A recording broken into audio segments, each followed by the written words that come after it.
Hey y'all, it's Amanda, and today we're continuing on with our beginner gardening series, and we're going to video number 7, Direct Sowing Explain what works, what doesn't, and why. And I hope you guys have been enjoying this series. If you're interested and you want to catch some of the other videos, at the very end of this video will be a link to the playlist of all 14 of the videos for beginner gardening. I started these at the beginning of January, and I should be wrapping these up mid to late February. Okay, direct sowing sounds simple. Just plant the seeds outside and let them grow. And that's kind of always how I have had it in my mind. However, but knowing which seeds actually like that method makes all of the difference in the world when direct sowing. So today we're breaking down what direct sowing really means, which seeds thrive with it, and why some seeds struggle when started indoors.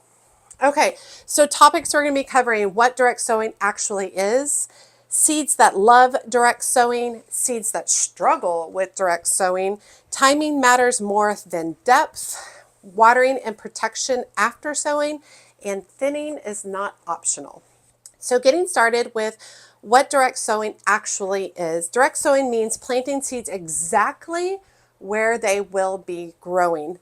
No transplanting later. You're literally taking the seed and putting it directly into the soil where you want that plant to grow. So what do we need to know about direct sowing? Well, the seeds germinate in their permanent home, their permanent location. So you're not going to be transplanting them at a later point in time. Roots grow uninterrupted, which is awesome for roots, awesome for plants. Transplanting creates a lot of shock. So being able to grow a plant exactly where it's going to be for its entire life is awesome. Plants adapt to outdoor conditions immediately, as opposed to having to grow inside and then be moved outside and then having to adjust. Like I said, it goes back to no transplant shock if you're starting them in place. Now, why do these things matter? Why do those things matter when you could just grow things inside? Well, less shock is super important for a lot of different plants. A lot of different plants cannot handle transplanting. So being able to grow them in place is extremely helpful. You create that stronger root system right in place that you are not going to disturb, and less indoor equipment needed. It's more cost effective to be able to direct sow outside. Let's talk about seeds that love direct sowing, and this is super key to know which seeds love it. Some seeds are happiest when they never get moved. Okay, so let's talk about what seeds like to be direct sowed. Fast growing seeds. They love to be direct sowed. Fast growing seeds like beans, peas, radishes, sunflowers, they all like to be put directly in the spot that they are going to call home. What other seeds love it? Seeds with sensitive roots, carrots, cosmos, zinnias. A lot of seeds that have a massive taproot, they prefer to be direct sowed outside. Why do those particular types of seeds like to be direct sowed outside? These plants germinate very quickly. They hate root disturbance. They catch up fast to transplants because they grow so quickly. So starting some of those inside doesn't necessarily give you a leg up.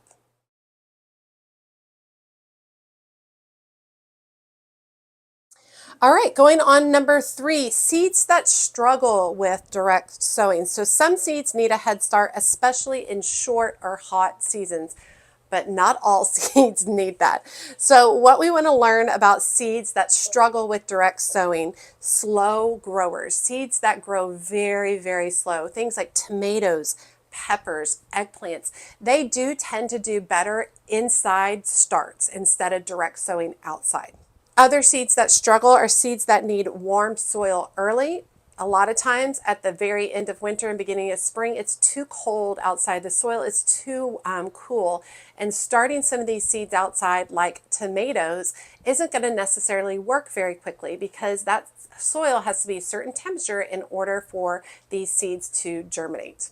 Now, some seeds love cool temps and they'll germinate in cool temps, but there's a lot of seeds that love warm temps and they are not going to germinate in cool soil. And then other seeds that do not like direct sowing are flowers with long maturity times. And that typically is things like foxglove don't necessarily love direct sowing. Canterbury bells don't necessarily like direct sowing. Ones that take a really long time to bloom. Okay, so why do these seeds not like direct sowing? Outdoor conditions may not stay ideal long enough. And that's really important for an area like me. I'm in North Texas area, zone 8, and it gets hot very quickly in the spring. So things like tomatoes, which really struggle in the really depths of our summer, we need an earlier start of them. So we get them started inside, we get them outside for a very short amount of time prior to our heat hitting. And we need that extra jump start because the temperatures are not going to remain ideal for that type of plant outside.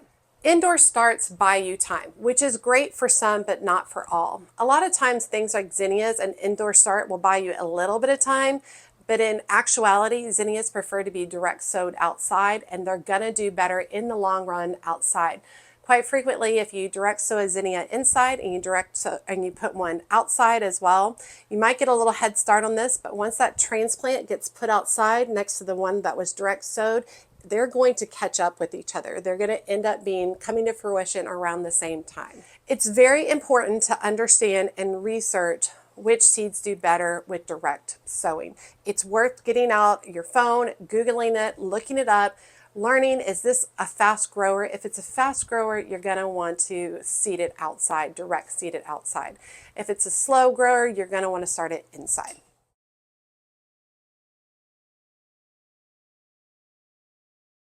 Okay, number 4 on my list is timing matters more than depth. Planting at the right time matters more than planting perfectly in regards to these to direct sowing seeds outside. So let's talk about what to teach on this. Soil temperature matters. Cool soil slows germination. Warm soil speeds it up. And a lot of these plants that prefer warm soil outside, you don't want to go ahead and put them outside when it's cold outside. You just really want to wait until your temperatures are ideal for germination outside. So remember, cool soil slows germination, warm soil speeds it up. So when you're deciding when to direct sow, you want to direct sow after frost danger passes. Look up your last frost date. Mine is mid-March, and do your direct sowing after that. And also direct sow after soil warms consistently. If your temperatures are going like this, it might not be the best time to direct sow, and you might want to wait a few more days. All in all, for beginner gardening, you need to remember that seeds want to grow. You don't have to be perfect. They really want to grow, and they're going to try really hard to grow, especially seeds that are direct sown outside. You're putting them in all those conditions, and a lot of times a lot of them will just wait for the right conditions. But if you go ahead and you learn when the best time is to plant whatever particular seed you're wanting to go with, when the best temperatures are, you're going to be in great shape. Okay, number 5 on my list is watering and protection after sowing. So seeds need consistent moisture, not floods. Super important to have consistent moisture throughout the process. Those seeds have to stay moist in order to be able to germinate. So what we want to learn from that, keep soil evenly moist until the seeds have sprouted. Keeping it evenly moist is allowing that outside of the seed, the shell of the seed, to soften and to sprout. Light watering more often is better than flooding out the area for the seeds. First of all, flooding quite frequently can dislodge the seeds and move them around.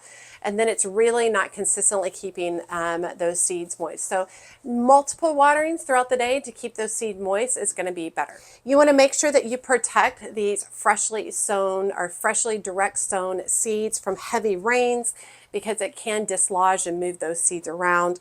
Birds, especially if you've got stuff that direct sows on top of the soil, you might want to put down some organza or something so that the birds cannot get to the seeds.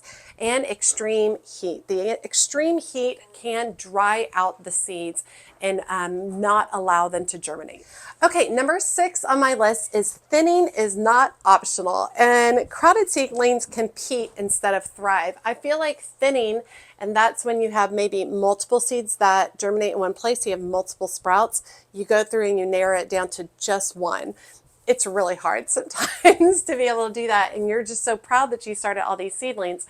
But thinning them out is actually going to lead to a better plant in the end. So let's talk about thinning and what we want to learn. Thinning improves airflow, which is going to help resist disease and fungus and mold. It also improves root space and allowing roots to spread out and get to more nutrients, therefore for creating bigger and better plants. And it does improve the overall health of your plant, which is awesome. It's really important not to pull out the seedlings that you're wanting to thin. Instead, just use a little pair of scissors and clip them right at the soil line.